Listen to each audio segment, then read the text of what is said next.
Salut à vous et bienvenue dans ce nouvel épisode du podcast Jams, le podcast qui parle Amazon, e-commerce et entrepreneuriat.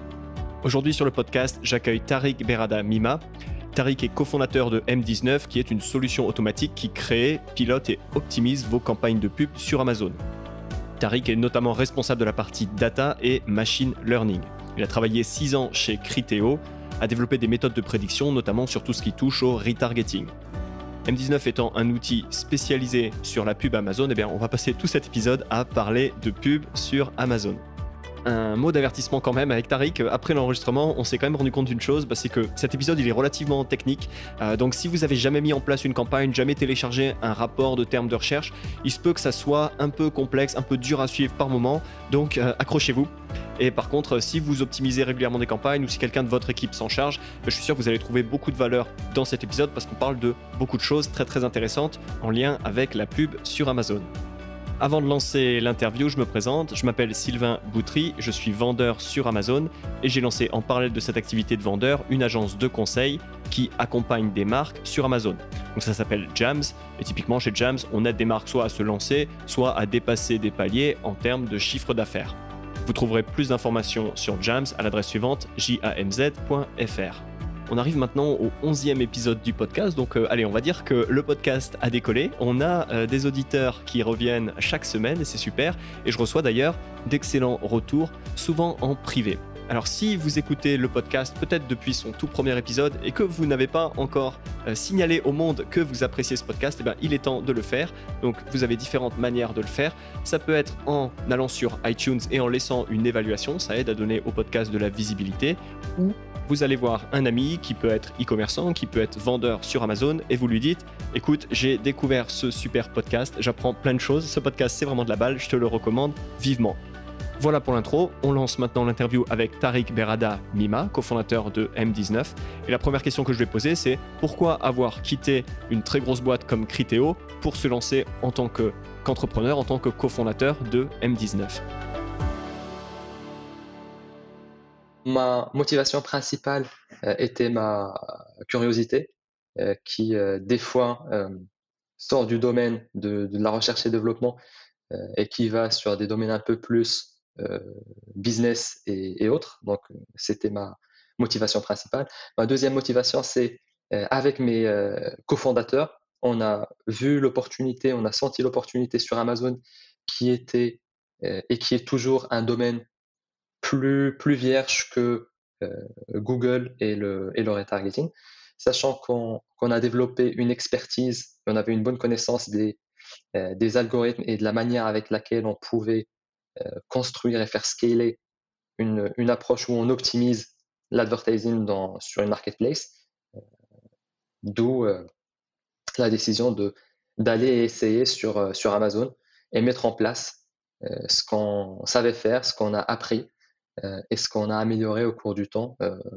pendant notre 6-7 ans chez Criteo avec mes cofondateurs. Ah oui, donc tes cofondateurs étaient des collègues de chez Criteo et vous êtes partis ensemble pour lancer M19. Tout à fait. En fait, une partie de mes cofondateurs vient de Criteo, surtout les cofondateurs techniques qui étaient avec moi en recherche et développement chez Criteo. La chef produit, Alix aussi, elle était directeur produit côté Criteo. Et mes 2 autres fondateurs, eux, il y en a un qui vient de Amazon et l'autre 55 et Google. Donc à nous, entre nous 6, on a des anciens Criteo, des anciens Google, des anciens 55 et des anciens Amazon. D'accord. Alors, on va revenir plus dans la deuxième moitié du podcast sur M19 et le moteur derrière et comment tout ça se fonctionne, parce que c'est quelque chose de très, très intéressant. Dans une première partie du podcast, on va plus parler de campagne de pub Amazon d'une manière générale, sachant que je pense que tu serais d'accord avec moi en disant que c'est quasiment impossible de vendre sur Amazon sans avoir une stratégie pub derrière. Aujourd'hui, en organique pur, si on crée sa fiche produit, même si on met les bons mots-clés, à moins de tomber sur des produits ultra spécifiques peut-être, on va avoir beaucoup de mal à décoller si on ne fait pas appel à de la pub. Enfin, moi, en tout cas, je vois la pub comme vraiment un facteur indispensable à toute réussite sur Amazon. Est-ce que c'est globalement la même idée que tu aurais à propos de la pub Amazon ? Euh, oui et non. Effectivement, quand on parle de sa propre marque, ce qu'on appelle white label dans le milieu, et qu'on est en train de lancer son propre produit et qu'on est les seuls à le vendre, effectivement, la pub est indispensable pour aller vite, améliorer l'indexation et la visibilité de ton produit. En revanche, il y a un autre euh, manière de faire et de vendre sur Amazon qui est vendre des produits de marques courantes connues, bien sûr, sur lesquelles c'est possible de vendre sur Amazon parce qu'il y a des marques qu'on pourrait vendre en tant que tiers et d'autres pas. Et sur ce type d'activité et d'axe, on pourrait potentiellement s'en passer de la publicité, mais ça reste enfin, une activité assez particulière. Tout simplement parce que on pourrait générer des ventes en jouant plus sur le prix, parce qu'il y a des histoires d'éligibilité à vendre le produit, euh, tout en étant en concurrence avec d'autres vendeurs ou la marque elle-même qui vend le produit en question. Et dans ce scénario-là, on pourrait s'en passer de la publicité et plus jouer sur la compétitivité sur le prix. Mais en ce qui concerne une grosse partie des produits et des business, je dirais que la pub est effectivement indispensable et elle l'est de plus en plus, vu que Amazon diversifie les formats de publicité et rajoute des, des slots publicitaires sur une page de recherche classique. Là où avant, il y avait 2 à 3 slots, enfin, emplacements publicitaires par page, aujourd'hui, sur certaines catégories, on dépasse les 6-7 emplacements publicitaires sur la page, ce qui occupe plus de la moitié de la surface de la page de recherche. Ouais, ça c'est vrai que c'est une grosse tendance, ouais. Effectivement. Du coup, enfin, c'est pas le cas sur toutes les catégories, mais la tendance va dans ce sens-là, à ce que on est visible qu'avec de la pub sur certaines catégories. Ouais. C'est vrai que c'est une tendance qu'on a vue, qu'on voit chez Google, qu'on voit apparaître chez Amazon, de plus en plus d'emplacements, et ce qui devient des plateformes pay for play, je crois que c'est comme ça qu'on dit aux US, où en gros, si tu n'as pas un budget marketing à mettre, tu peux t'asseoir globalement sur l'organique. C'est vrai que ouais, ce dont tu parlais, le modèle où on vient se brancher finalement sur une fiche produit existante et en effet en jouant sur le prix, en jouant sur la disponibilité, on arrive à gagner des buy box. C'est vrai que c'est souvent sur des marques qui sont établies, qui ont des fiches produits établies, qui ont une notoriété hors Amazon. Les gens cherchent spécifiquement un produit et en effet on peut faire des ventes comme ça, ouais, en private label. Mais c'est vrai que dans le cas donc en retail arbitrage, pardon, ou online arbitrage, mais c'est vrai que dans le cas général du private label ou de la marque qui se lance, qui contrôle sa boîte d'achat, là dans ces cas-là, ben, ouais, la stratégie pub prend toute sa dimension. Alors, simplement, donc tu as commencé à parler des emplacements. Est-ce que tu pourrais rappeler rapidement les différents types de campagnes? Alors, on va pour l'instant rester aux 2 grands types, donc, que sont auto et manuel. Comment est-ce que ça fonctionne? Où est-ce qu'elles apparaissent? Quels sont les placements? Quelles sont les différences entre les deux? Est-ce que tu préfères nous faire un petit topo par rapport à ça? Donc, les différents formats de publicité Amazon sont en 2 axes, enfin, qui les différencient. Donc, soit l'emplacement lui-même et la forme de la bannière affichée, ou la manière avec laquelle le type de publicité reçoit du trafic. Donc, on peut distinguer 2 axes. Le premier axe qui est euh, l'emplacement lui-même et le format de la bannière. Celui-là, il est essentiellement déterminé par, on peut distinguer même 3 gammes. Le sponsored product classique, le sponsored brand et le sponsored display. Donc, le sponsored product, lui, on est éligible à afficher en dessous des termes de recherche tapés sur la page principale. Et aussi, on est éligible dans les emplacements produits sponsorisés similaires, quand on est sur une page produit. Ensuite, il y a le format sponsored brand. C'est un format un peu plus awareness où on peut rajouter des messages, où on peut rajouter des logos et des images. Cet emplacement-là aussi, il a son espace sur la page de recherche, mais tout en haut. Il a un bandeau assez mis en avant. Et aussi sur la page produit, sur des emplacements aussi assez isolés qui le font ressortir. Et le dernier format qui est le sponsor display, qui est beaucoup plus utilisé et évolué aux États-Unis. Donc c'est un format à travers lequel on peut faire du retargeting, où on peut aussi acheter au CPM. Et là, c'est par par le canal DSP. Donc, il y a ces trois grandes familles de publicité qui se différencient essentiellement par là où la publicité est affichée et le format même de la bannière. En revanche, par rapport à comment on acquiert du trafic pour une famille de publicité, qui est d'ailleurs ta question, euh, comment je présenterais une campagne auto versus une campagne manuelle?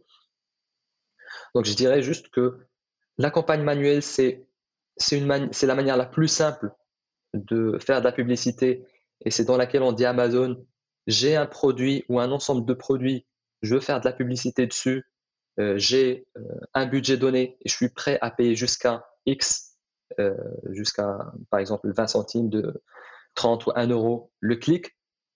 Je te demande de t'en charger et fais tout le boulot pour moi. Donc là, c'est Amazon, avec les algorithmes d'Amazon, qui va décider quel terme de recherche il va associer à chacun des produits et quels produits concurrents ou complémentaires tes produits vont être affichés dessus. Ensuite, il y a le deuxième format qui est les campagnes manuelles. Là, c'est un format qui nous donne beaucoup plus de liberté et de souplesse pour spécifier exactement sur quel terme de recherche on veut que notre produit soit être affiché et sur quel compétiteur ou quel produit complémentaire on souhaite afficher notre produit. Donc, la grosse différence, elle est dans le fait que l'auto, c'est Amazon qui décide sur quel terme de recherche elle affiche nos produits, et le manuel, c'est nous qui décidons sur quel terme de recherche on veut faire apparaître nos produits. Ce que je recommande entre les deux, c'est dépend surtout du temps qu'on a pour gérer la publicité et aussi de la expertise entre guillemets qu'on a pour être capable d'analyser les performances d'une campagne. Si on n'a ni le temps ni la possibilité d'analyser au niveau des termes de recherche, alors il faut absolument pas faire de manuel, ça sert à rien. Il faut juste faire une campagne automatique.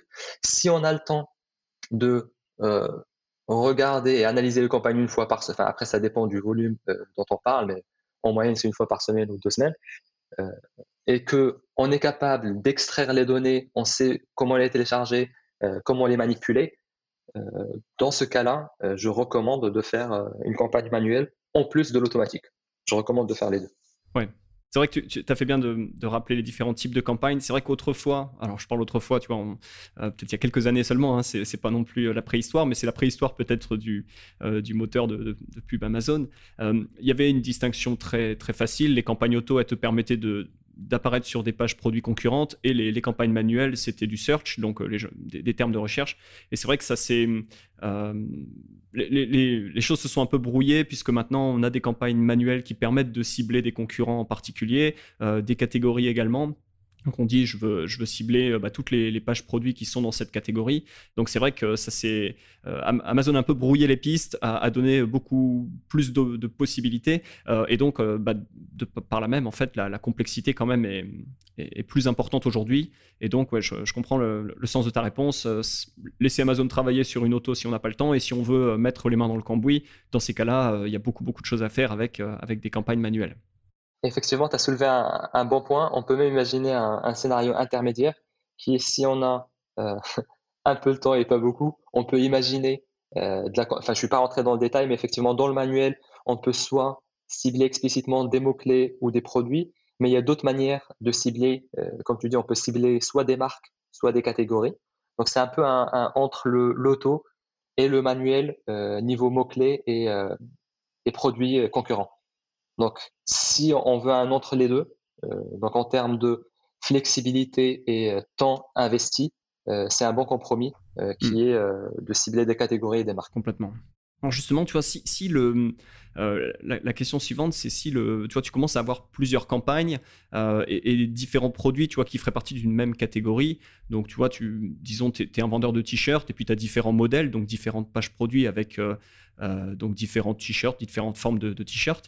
Est-ce qu'il y a un risque de bider, de faire des enchères contre soi-même, et comment est-ce qu'on évite ce risque parce que voilà, si on bide contre soi-même, forcément, on fait monter les enchères, on paiera de plus en plus cher son clic.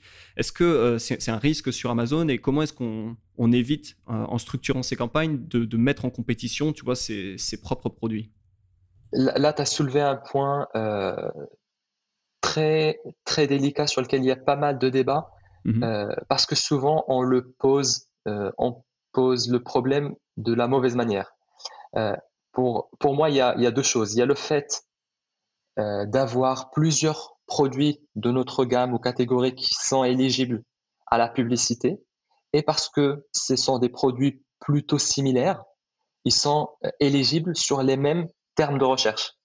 Donc il y a ce problème-là, enfin, c'est même pas si c'est un problème, il y a ce cas-là.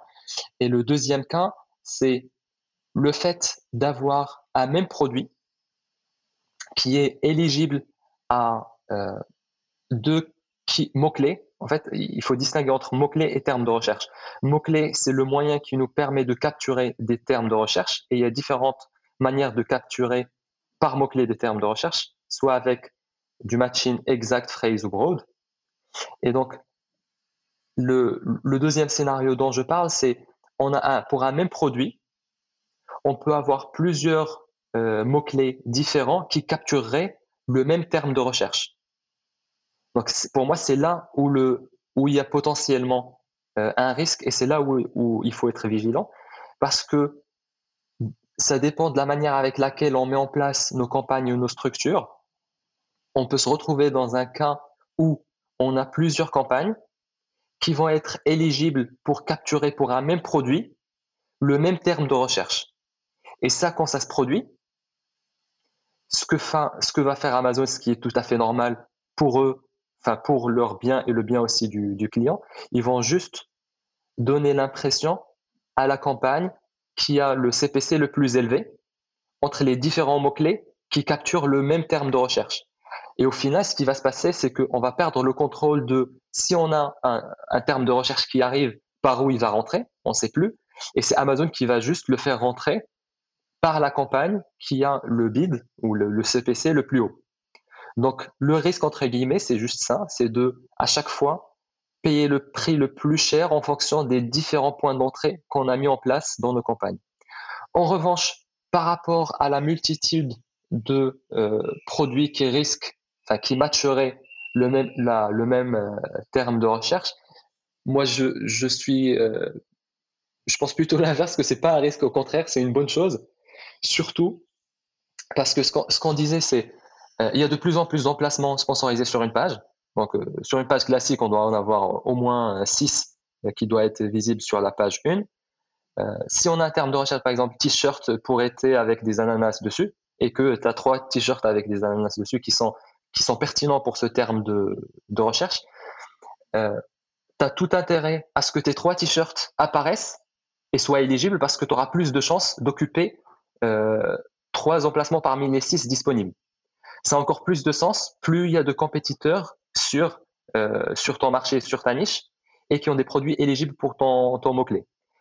Tout en sachant que souvent, quand tu es éligible avec 3 produits et que tu affiches 3 produits, au final, il y aura un seul produit qui va être cliqué. Donc, tu en affiches 3, tu augmentes ton espérance qu'il y ait un achat derrière, et en plus, tu occupes plus d'espace, et tu auras un clic au final au plus. Donc, à part les cas où tu es le seul sur ta catégorie, et dans ce cas-là, oui, si tous tes produits sont éligibles, peut-être que ça va te faire augmenter tes coûts, chose qui doit plus exister chez Amazon, puisque toute catégorie, tu as pas mal de concurrents en face. Euh, donc, moi, je recommande et j'aime bien quand je vois plusieurs produits d'une même gamme ou d'un même marque qui sont en train d'occuper euh, l'espace sur un terme de recherche. Ouais, ouais, c'est bien résumé. C'est une stratégie d'occupation. Et donc, ouais, c'est finalement pas tant un problème, puisque bah, tout emplacement qu'on utilise n'est pas utilisé par un emplacement. Et donc, comme tu l'expliques, ouais, on a plus de chances d'attirer quelqu'un sur sa page produit et derrière, donc, de le convertir. Et surtout que la facturation se fait au clic au final. Et donc, le fait d'en afficher 5 produits ou un produit, au final, tu n'en auras qu'un seul clic.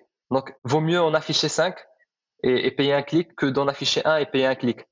Tu payes le même prix et au final, tu marques plus les esprits Et l'utilisateur final, s'il voit plusieurs de tes produits, il a l'impression que tu es plus présent, tu es plus fort. Ouais, ouais, complètement. Ouais, c'est vrai que c'est typiquement Facebook est à l'inverse, il facture au CPM, donc au nombre de fois que ta publicité a été vue, peu importe si les gens ont décidé de cliquer dessus. Donc c'est vrai que oui, quelque part tu payes à la performance en payant au clic.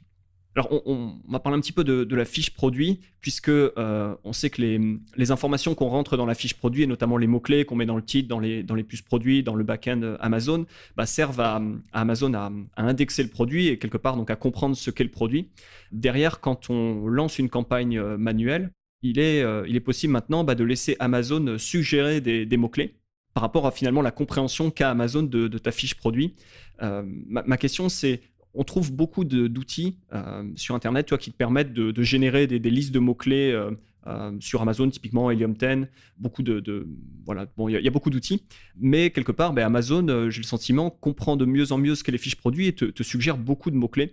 Est-ce que tu dirais que c'est suffisant de partir avec les mots-clés que te propose Amazon, ou est-ce qu'on peut toujours trouver des opportunités, on peut toujours ajouter des mots-clés en utilisant des outils externes? J'ai eu plusieurs fois cette question dans le passé et j'ai fait pas mal d'analyses et d'expériences pour essayer de voir est-ce qu'il y a une valeur ajoutée à injecter plus de mots-clés que ce qu'on pourrait récupérer par recommandation d'Amazon ou par flux entrant par les campagnes automatiques.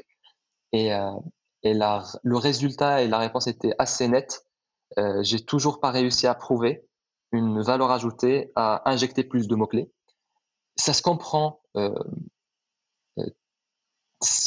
théoriquement parlant, tout simplement par le fait que Amazon sait quel mot-clé est pertinent pour ton produit. Amazon a tout intérêt à indexer tes produits sur les mots-clés qui sont le plus pertinents parce que pour avoir la meilleure expérience utilisateur, acheteur qui navigue sur Amazon, ils ont tout intérêt à chaque fois proposer les produits les plus pertinents par rapport aux mots-clés. Donc, en interne, ils ont cette source de matching. En gros, c'est juste l'indexation des produits par rapport aux mots-clés. Ils n'ont aucun intérêt à ne pas l'exposer pour des gens qui font de l'advertising.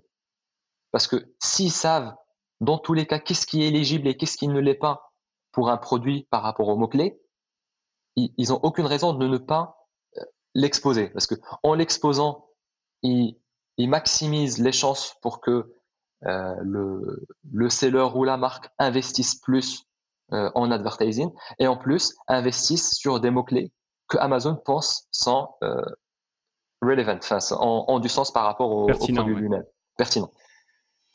Donc, que ça soit en termes de théorie ou pratique par rapport aux expériences qu'on a menées ou avec notre approche machine learning où on récupère toutes les suggestions, on a des campagnes automatiques qui tournent, on a mis en place des campagnes parallèles où on injecte plus de mots-clés que ce qu'on en récupère.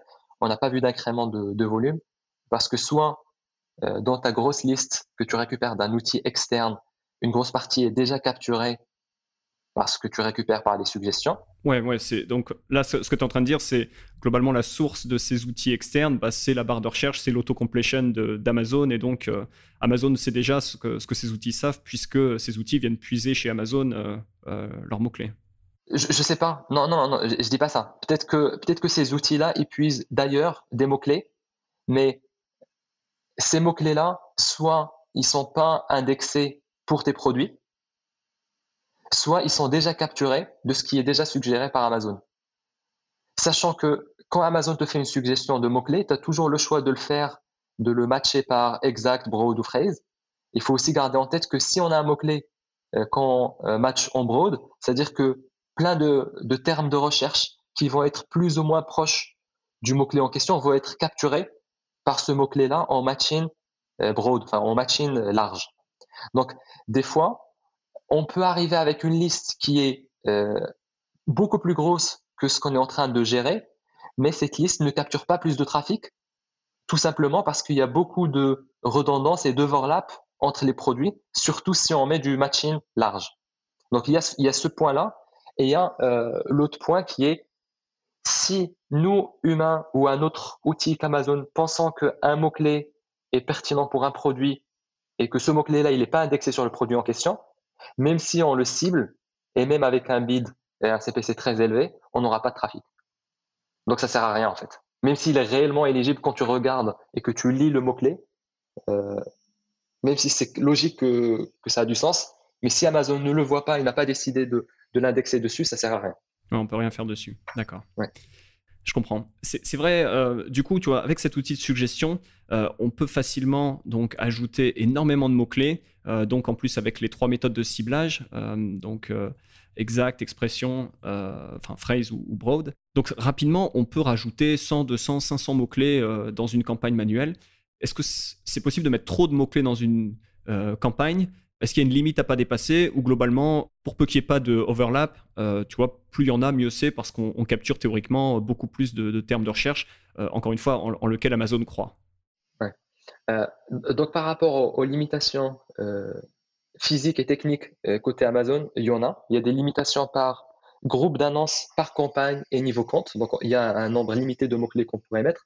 Les limites, elles sont très très hautes. Donc de mémoire, si je ne dis pas de bêtises, on doit tourner autour de entre 10 000 et 20 000 mots-clés par groupe d'annonces en limite, sachant qu'une campagne peut avoir quelques milliers de groupes d'annonces et un compte peut avoir quelques milliers de campagnes. Et je crois qu'on doit être à une limite qui est de l'ordre du million en termes de mots-clés par compte. Donc ces limites-là, elles sont très très hautes. On peut les atteindre avec des catalogues à plus de 10 000 ou 100 000 produits. Et si chacun des produits, on commence à lui rajouter plus de 10 000 mots-clés, donc on peut les atteindre effectivement. En revanche, par rapport à qu'est-ce qui est recommandé, est-ce que c'est bien de mettre beaucoup de mots-clés ou peu de mots-clés? Il y a, il y a pas mal de légendes urbaines qui disent, c'est même pas si, il y a beaucoup de gens qui pensent et qui disent que à partir d'un certain nombre de mots-clés dans un ad group, dans un groupe d'annonces ou dans une campagne, ça sert à rien parce que on n'arrive plus à avoir de trafic dessus et il vaudrait mieux avoir plusieurs campagnes, séparer les mots-clés entre elles ou plusieurs groupes d'annonces et séparer les mots-clés entre eux que de tout mettre dans un même groupe d'annonces et de campagnes. Donc c'est quelque chose qui se dit dans le milieu. J'ai toujours pas réussi à le reproduire ni à prouver que c'est vrai. Toutes nos expériences nous ont montré que on n'arrive pas à le reproduire. Donc je sais pas, je pense que pour le moment, je pense que c'est pas vrai. Peut-être que j'ai tort. En termes de recommandations personnelles par rapport au sujet, je pense que c'est toujours bien d'adresser la long tail, les mots-clés qui ont moins de trafic et moins de compétition. Donc, typiquement des mots-clés avec plusieurs mots, 3, 4, 5 mots, donc la longue traîne. Tout à fait. Globalement, ce qui se passe pour la quasi-totalité des produits, c'est chaque produit doit avoir une dizaine de mots-clés forts sur lesquels on doit faire plus de 50% du volume. Et tu as la long tail qui, elle, capture le reste, mais avec quelques centaines, voire plus, de mots-clés. Pour moi, il faudrait adresser les deux, surtout si on est épaulé par un outil. En revanche, si on optimise à la main et qu'on veut garder le meilleur contrôle et la meilleure rentabilité de nos campagnes, là, pour le coup, je recommande de se concentrer sur peu de mots-clés, sur les 10 plus une long tail qui est beaucoup plus restreinte. Je ne dis pas qu'il ne faut pas y aller. Je pense qu'il faut qu'il y ait le corps, les mots-clés principaux et puis le reste. Et ce reste-là, en fonction du temps qu'on a, en fonction des outils qu'on a à disposition, choisir quel nombre on met dedans. Donc, plus on est outillé, plus on peut se permettre d'élargir cette liste-là. Moins on est outillé, plus je recommanderais de se concentrer sur ceux qui ont le plus de volume. Parce qu'il ne faut pas négliger que le plus important, c'est de maintenir la structure dans le temps et maintenir les CPC, la rentabilité de chacun de tes mots-clés, de tes campagnes dans le temps. C'est facile de récupérer une grosse liste, la mettre en un coup, la lancer et aller, mais ce qui est dur, c'est de la maintenir dans le temps. C'est pour ça qu'en fonction de comment on est outillé, je recommanderais de plus ou moins mettre un nombre restreint de mots-clés. D'accord, ouais, c'est très clair. Et c'est vrai qu'on a un peu passé le sujet rapidement. Tu recommandes toujours de garder une campagne auto et l'une des raisons derrière cette recommandation, bah, c'est que cette campagne auto, elle est quelque part là pour chercher de nouveaux mots-clés et moissonner de nouvelles idées. Et donc, typiquement, ça peut être sur de la longue traîne, donc des mots-clés qui sont rarement tapés, qui ont des coûts par clic qui sont très bas de ce fait, et donc qui permettent voilà, de quelque part d'adresser cette longue traîne au travers d'une campagne auto. Oui, tout à fait. À mon avis, c'est toujours bien de garder une campagne auto à condition de tout ce qui est extrait de la campagne auto, c'est-à-dire tout ce qui est ciblé en exact ou en manuel, on devrait l'exclure de la campagne auto. C'est-à-dire que la campagne auto ne devrait capturer que le trafic qui n'est pas capturé par toutes les autres campagnes en place. Donc c'est une campagne de second rang, on va dire, qui est là pour capturer les nouveaux entrants, les tendances, les nouveaux produits arrivants. Et dès qu'on en repère un ou plusieurs, la bonne manière de faire, c'est de l'extraire de la campagne automatique, le mettre en négatif, l'exclure de la campagne automatique et l'adresser de manière exacte et explicite sur les campagnes manuelles. Mmh. Ouais. Donc c'est typiquement le genre de choses que fait M19. On en parlera un peu plus à la fin, mais donc c'est vrai que cette rigueur d'aller chercher les nouveaux mots-clés, ceux qui ont fonctionné en auto, et d'aller couper, d'aller les mettre et de les suivre pour s'assurer qu'ils performent toujours. Enfin, donc, ça peut être très, très chronophage. Donc, comme tu disais, c'est vraiment une question des ressources qu'on a, du temps qu'on a à y passer, qui détermine quelque part la structure de campagne qu'on met en place et la manière dont on procède dans son optimisation régulière, quoi. Tout à fait. Autre question, tu vois, par rapport aux suggestions de mots-clés. Amazon ne fait pas que suggérer des mots-clés. À côté de ça, il suggère des enchères. Donc, il te dit, tiens, pour ce mot-clé en large, je te conseille de mettre un bid de 1,10 € et puis celui-ci en exact, c'est tant. Mon sentiment, c'est que quelque part, ces enchères, ces suggestions sont relativement hautes. Alors, peut-être parce que Amazon veut te faire dépenser plus. Donc ma question, c'est comment est-ce que tu appréhendes ces suggestions? Est-ce que quelqu'un qui lance une campagne doit suivre Amazon en se disant Amazon comprend mieux l'environnement, le contexte du mot-clé et sa suggestion est bonne?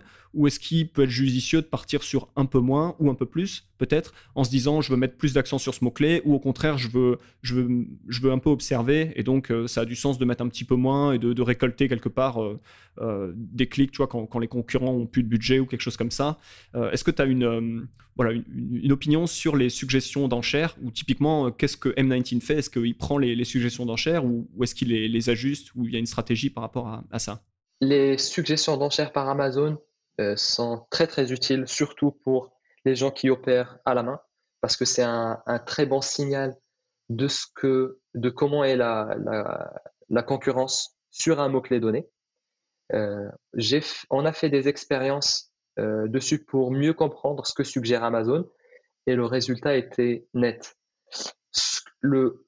L'intervalle de suggestion d'Amazon est tout simplement la traduction de la concurrence sur le mot-clé donné. C'est-à-dire que sur un mot-clé donné, par exemple, chaussures pour sport, ce que font Amazon, c'est qu'ils vont regarder tous les gens qui sont intéressés par chaussures pour sport pour la publicité. Ils vont regarder combien ils sont prêts à payer le clic, avec tous ces CPC-là qui évoluent dans le temps à une date donnée. Ils vont regarder la distribution de ce que font les gens et ils vont couper au min-max ou au quantile 10 ou 90.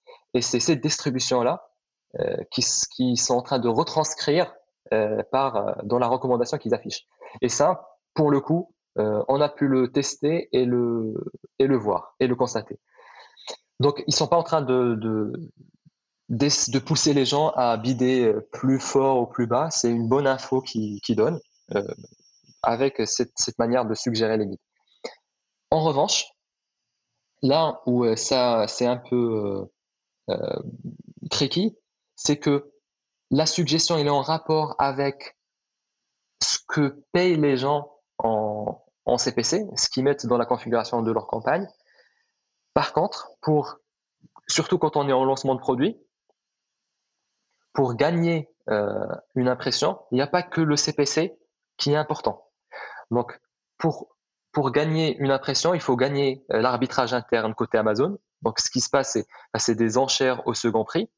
Donc, dès qu'il y a une opportunité d'affichage, dès qu'il y a un utilisateur qui tape un mot-clé, Amazon, ils vont regarder quels sont tous les produits qui sont éligibles à ce mot-clé-là. Donc là, on reparle de cette histoire d'indexation et éligibilité. Ensuite, parmi tous ces mots-clés-là, ils vont regarder quelles sont toutes les campagnes en cours qui contiennent ce produit-là et ce mot-clé-là.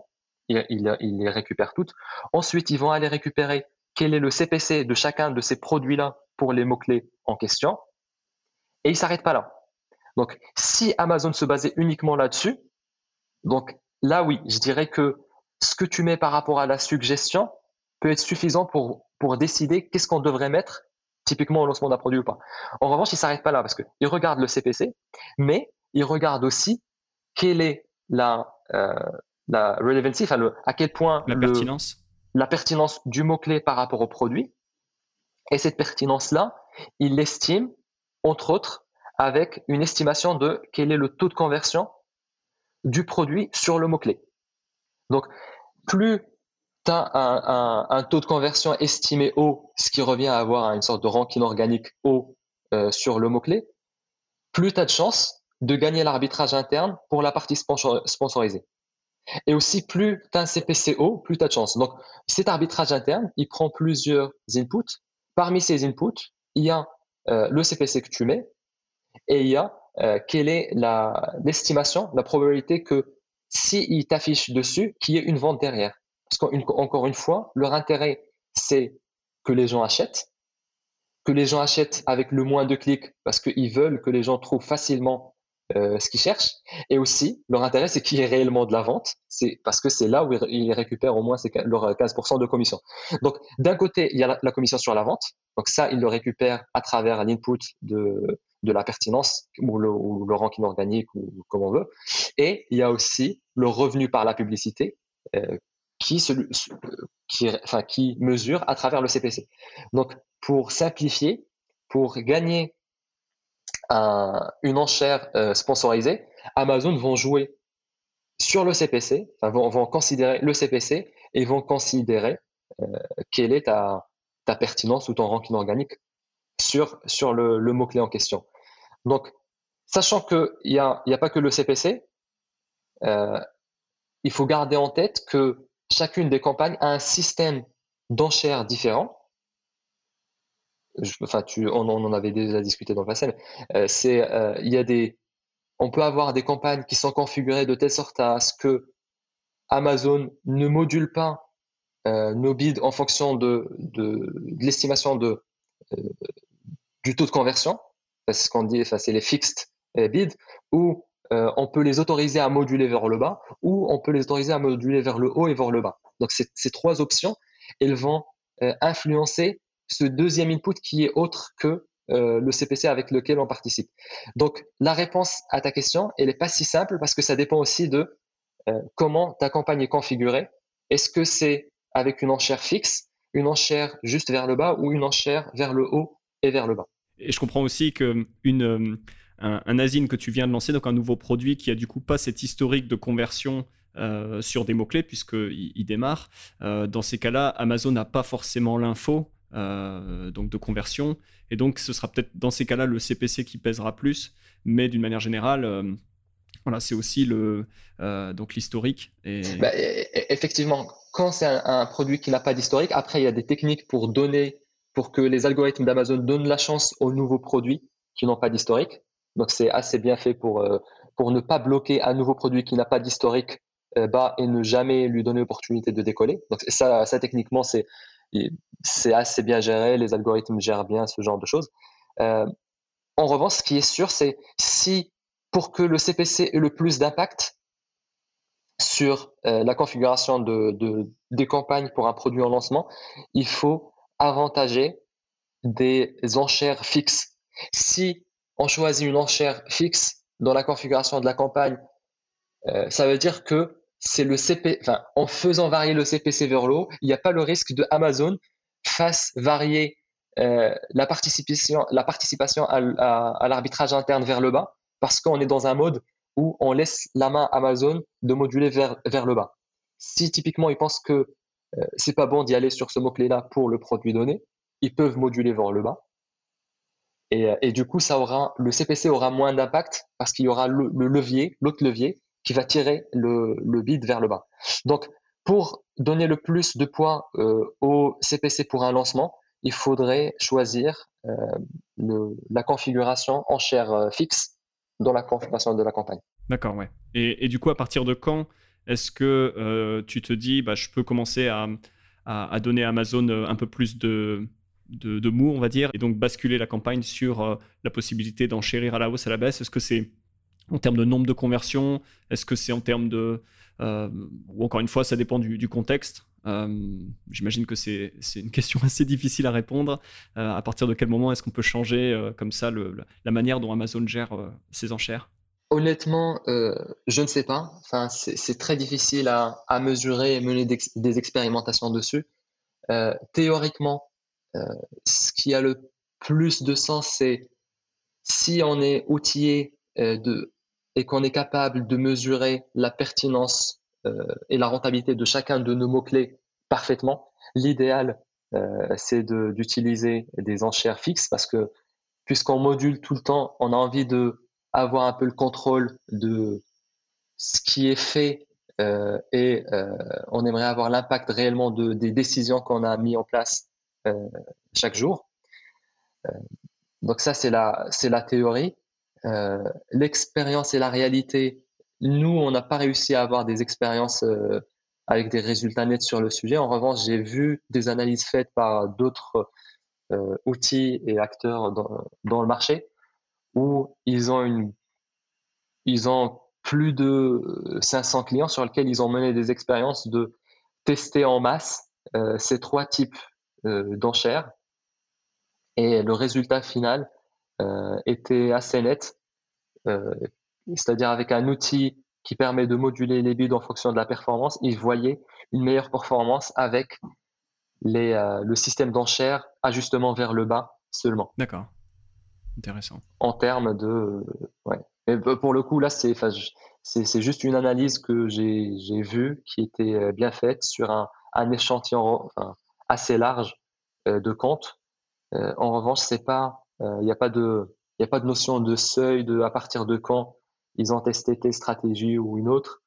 Il n'y a pas de séparation entre les produits en termes de cycle de vie. Est-ce que le produit est en lancement ou pas? Enfin, c'était une étude générale large qui avait comme but d'essayer de comparer la profitabilité et la performance de chacun de ces trois types de modulation d'enchères. D'accord. Ok. Ouais, effectivement, quoi. Sujet complexe et, ouais, et très difficile à mesurer. Alors, avant de passer justement à tout ce qui est IA et ajustement automatique d'enchères, j'aimerais juste qu'on fasse une petite passe sur l'optimisation faite par un humain. Donc, tu en as parlé rapidement. Toi, tu recommandes, alors c'est toujours en fonction des volumes et du contexte, mais une optimisation, une passe sérieuse d'optimisation toutes les semaines ou toutes les 2 semaines. Typiquement, comment tu structures, comment un humain devrait structurer cette passe d'optimisation, tu vois, entre l'analyse des mots-clés, quels sont les négatifs, est-ce que j'ajuste telle enchère sur tel mot-clé? Est-ce que tu as une sorte de framework, de manière de procéder à recommander pour quelqu'un qui voudrait faire ces optimisations à la main? Clairement, si j'ai un compte que je veux opérer à la main, je procéderai comme je le décrivais avec une campagne automatique pour explorer et une campagne manuelle pour exploiter entre guillemets. Je me baserai uniquement sur les rapports de termes de recherche que je téléchargerai directement depuis la console advertising, enfin, depuis c'est leur centrale de la console advertising. Je ferai des ajustements au niveau termes de recherche et je téléchargerai la structure aussi. Je ferai tous mes ajustements sur un spreadsheet qui serait le dump, enfin le téléchargement de la structure qu'on peut récupérer depuis Seller Central, qui est plutôt bien fait parce qu'on peut avoir d'un côté la, la structure, le niveau de bit, et de l'autre, sur une même ligne, la performance d'un terme de recherche qui est ciblé. Du coup, concrètement, ça serait toutes les 2 semaines, je télécharge la structure sur le maximum de données qui est disponible. Je parcourrai le doc ligne par ligne, où je mettrai en place des, euh, des filtres ou si j'ai des capacités en VBA, j'écrirai des scripts en VBA qui m'aideraient à faire un parcours plus rapide et plus intelligent. Je changerai les bids en fonction de la performance que je vois, soit avec des formules ou avec un petit modèle si j'ai les capacités pour mettre ça en place. Et je rechargerai le nouveau fichier sur Seller Central. Donc, euh, concrètement, c'est je télécharge un dump de la structure, je fais une passe sur la performance, je mets à jour les CPC soit à l'œil parce que je suis capable de dire il faut que je augmente de quelques centimes ici, il faut que je baisse de quelques centimes là, soit avec une formule ou un petit modèle que je mettrai soit en formule Excel ou en VBA, et je rechargerai la structure. Et, euh, et voilà, c'est comme ça que je recommanderais de faire. D'accord. Alors simplement, avant de basculer sur la partie IA, moi, je sais qu'M19 a pas mal de clients à l'international et donc notamment aux États-Unis.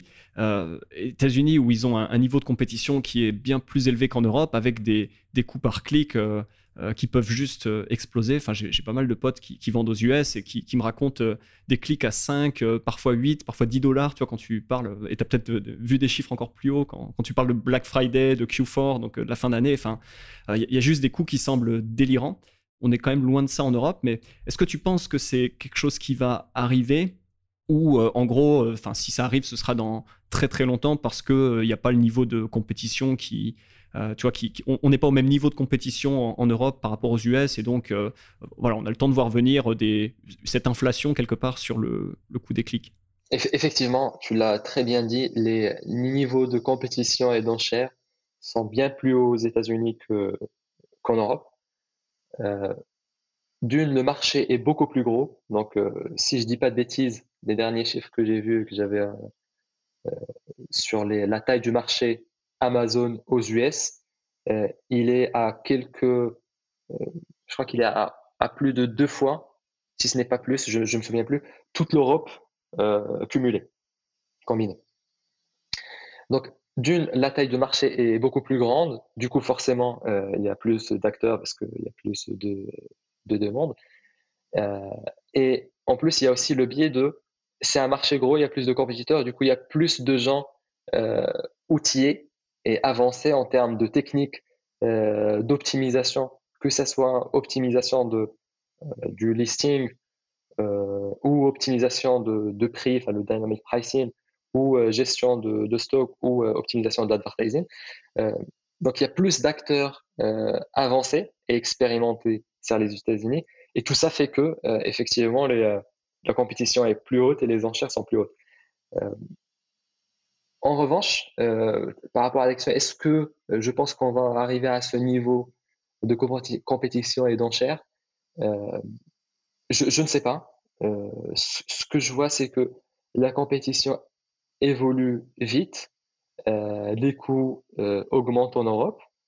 L'augmentation que je vois n'est pas non plus délirante. On parle de quelques dizaines de pourcents d'augmentation sur le CPC moyen par année. Du coup, si au doigt mouillé, on dit que le CPC moyen en Europe, il est à 1 euro, à, à une augmentation par 10-20% par an, on est encore loin d'arriver aux États-Unis où les CPC sont assez hauts. Donc, je ne sais pas si on va arriver au niveau de compétition aux États-Unis, mais ce qui est clair, c'est que il y a de plus en plus de compétition en Europe.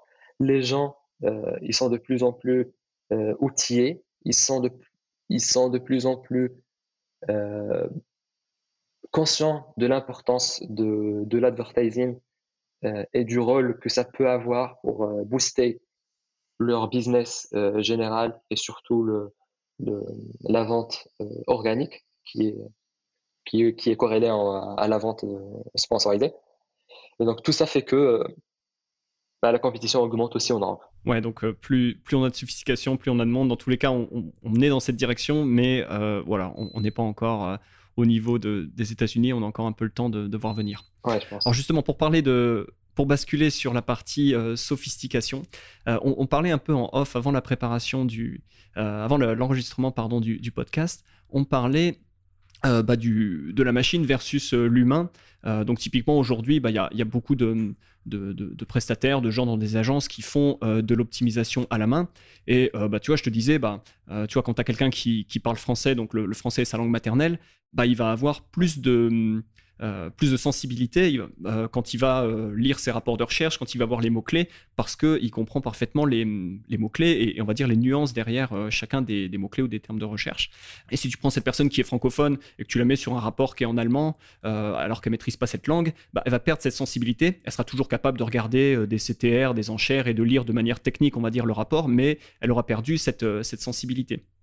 Et donc, par définition, une personne française sera plus pertinente sur le marché français que sur le marché allemand pour la raison qu'elle maîtrise une langue. Mais l'IA, donc un outil comme M19 qui ne connaît pas de langue, a simplement cet aspect technique.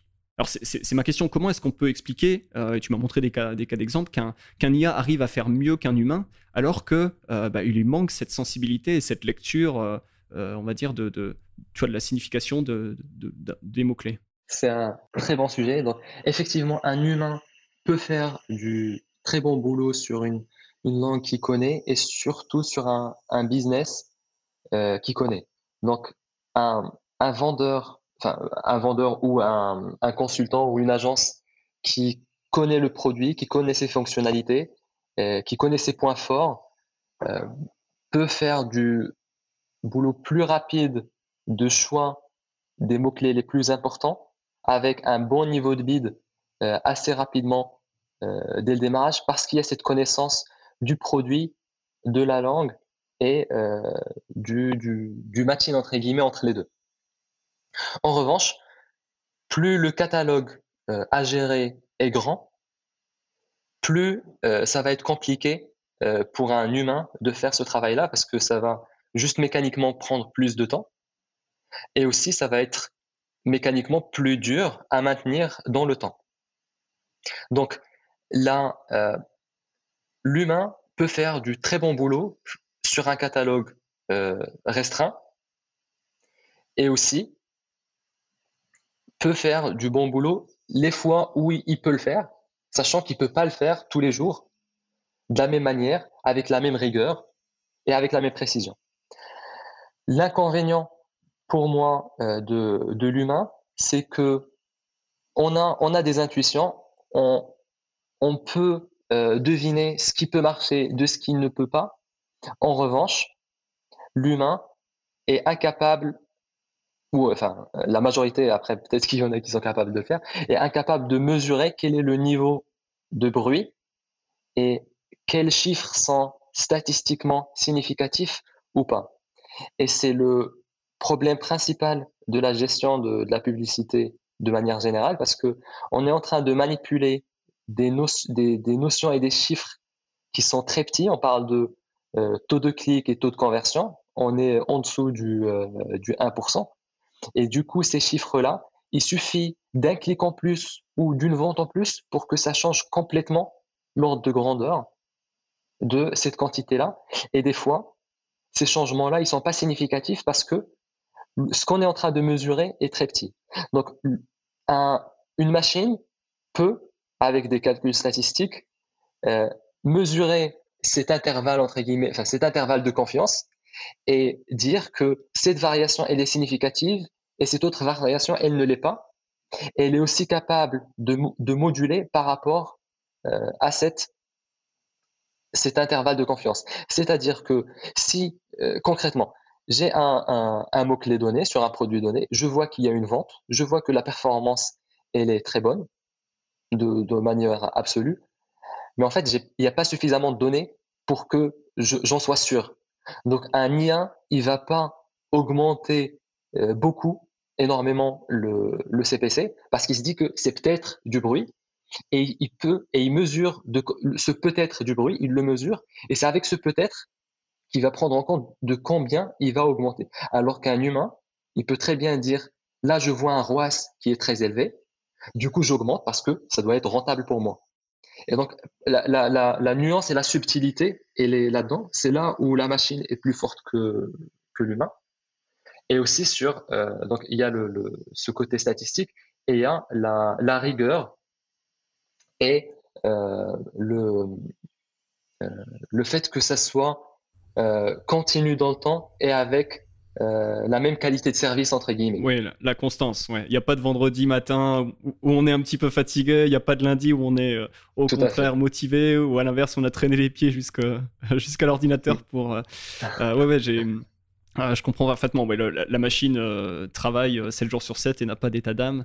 Donc, quelque part, ouais, la sensibilité peut servir, mais on va dire l'inconstance et le fait que voilà, on mesure parfois des choses qui varient très peu. Et donc, ouais, on va dire dans ces cas-là, le fait que ça soit mesuré par une machine, calculé avec des modèles statistiques, ça donne une supériorité à la machine qui sera jamais égalable par un humain, quoi. Ouais. D'accord. Et pour la défense de l'humain, je rajouterais juste un dernier truc. Euh, L'humain est capable, lui, de très vite écarter des mots-clés, par exemple, qui sont vraiment pas euh, pertinents pour un produit donné. Typiquement, si on vend de la nourriture pour chien et que un mot-clé qui peut paraître pertinent, enfin, c'est un mot-clé en rapport avec un jouet pour chien, sur lequel, mais dans le passé, on a pu voir euh, un, un lien entre les deux, quelqu'un qui a tapé jouet pour chien et qui a fini par acheter de la nourriture pour chien.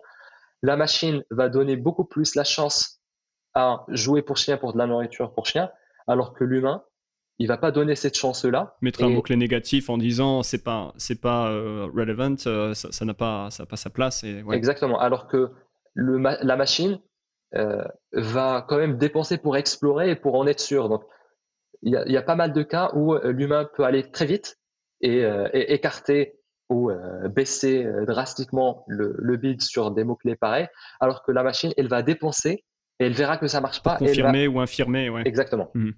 Donc, c'est un peu à double tranchant. Des fois, tu récupères des bonnes surprises et d'autres, bah, tu dépenses et tu comprends que fallait pas le faire. Ouais, donc finalement, ce que je comprends, c'est que c'est pas nécessairement l'humain ou la machine, ou l'humain contre la machine, c'est l'humain avec la machine et avec un rôle et des forces différentes et complémentaires, quoi. C'est ça l'approche un peu chez M19. Enfin, comment tu vois l'humain, donc le vendeur qui vient te voir, enfin qui vient vous voir, hein, qui met en place son compte, quel rôle il a à jouer et à quel moment est-ce que ce rôle s'arrête parce que c'est la machine qui déploie, on va dire, toute sa puissance et ce sur quoi elle est forte. Euh, Effectivement, tu l'as très bien résumé. On est persuadé que l'humain toute seule ou la machine toute seule est beaucoup moins performant qu'une combinaison des deux. Euh, Nous, on croit que la meilleure optimisation, elle doit être faite avec une machine très performante pilotée par un humain qui injecte la connaissance métier et la stratégie dans la machine et qui délègue la partie opérationnelle qui peut être euh, très pénible et assez longue à mettre en place à la machine. Donc, pour te donner un exemple plus concret, la machine, nous, on la voit comme le moyen qui va créer la structure de campagne, qui va chercher tous les mots-clés, tous les compétiteurs, qui va mettre en place toute la structure et qui va calculer à un niveau très fin quel est le meilleur bid à mettre. En revanche, l'humain, c'est lui qui va orchestrer tout ce travail-là en décrivant comment il souhaite découper, par exemple, son catalogue, soit par catégorie, soit par marge de produit, soit par cycle de vie. Et sur chaque partie, l'humain va décider d'une stratégie.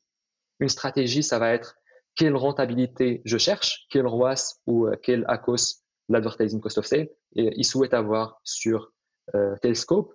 Et sur chacun des scopes-là, avec un ROAS donné, l'humain va dire, c'est important pour moi de mettre une intensité différente, par exemple, sur ma protection de marque ou sur des mots-clés qui sont très importants pendant une période donnée ou pour aller chercher des parts de marché chez un concurrent particulier parce que l'humain a vu ce que le concurrent est en train de mettre en place et du coup il veut contrer cette dynamique-là en mettant un peu plus d'intensité sur un concurrent particulier pour récupérer plus de parts de marché ou pour le freiner ou peu importe la raison. Donc cet exercice-là, cette structuration-là et ces insights, il n'y a que l'humain qui peut les donner. Et nous, on croit que le meilleur scénario, c'est un humain qui peut facilement décrire des stratégies et la machine qui les traduit, les interprète et les maintienne de manière continue et fréquente. Super, c'est très clair. Alors, une dernière question avant la fin de l'interview. Aujourd'hui, donc vous avez cette solution M19. À qui est-ce que ça s'adresse? Est-ce qu'il y a un seuil de dépense à partir duquel l'outil est plus intéressant? Enfin, qui est votre client type, typiquement sur M19? Aujourd'hui, M19 ne propose que de l'optimisation pour la partie advertising sur Amazon. On va offrir d'autres fonctionnalités en dehors de la partie advertising. Donc, notre client cible, c'est un client ou une marque ou une agence qui fait de l'advertising sur Amazon. Ensuite, optimiser de l'advertising optimiser des budgets petits ne va pas apporter beaucoup de valeur parce que entre optimiser 200 € de budget par mois ou optimiser 100 000 € par mois, le gap est très grand et donc relativement ce qu'on pourrait avoir va être très significatif d'un cas et pas dans l'autre. Donc mon point c'est puisque on optimise l'advertising qui lui est lié à un budget qui est dépensé par mois, plus le budget sera grand, plus l'optimisation sera performante et plus la machine aura des données à optimiser. Comme notre approche est basée sur l'IA et le machine learning, plus on a des données, c'est-à-dire plus il y a de dépenses, plus ça sera performant. Plus concrètement, nous, on recommande à ce que les budgets à optimiser soient au moins de 500 € par mois, au moins. Sinon, on pense que le coût de notre solution et aussi le gain d'une approche machine learning ne va pas être très significatif pour un client en dessous. Et dans ces cas-là, il vaut mieux le faire soi-même ou passer par un prestataire humain qui pourra optimiser les campagnes comme on l'a expliqué. Tout à fait. Super.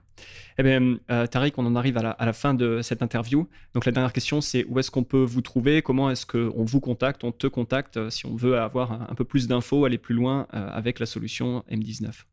Alors, pour nous contacter, le moyen le plus simple, c'est de me contacter sur mon adresse email tarik, T-A-R-I-K, @m19.com.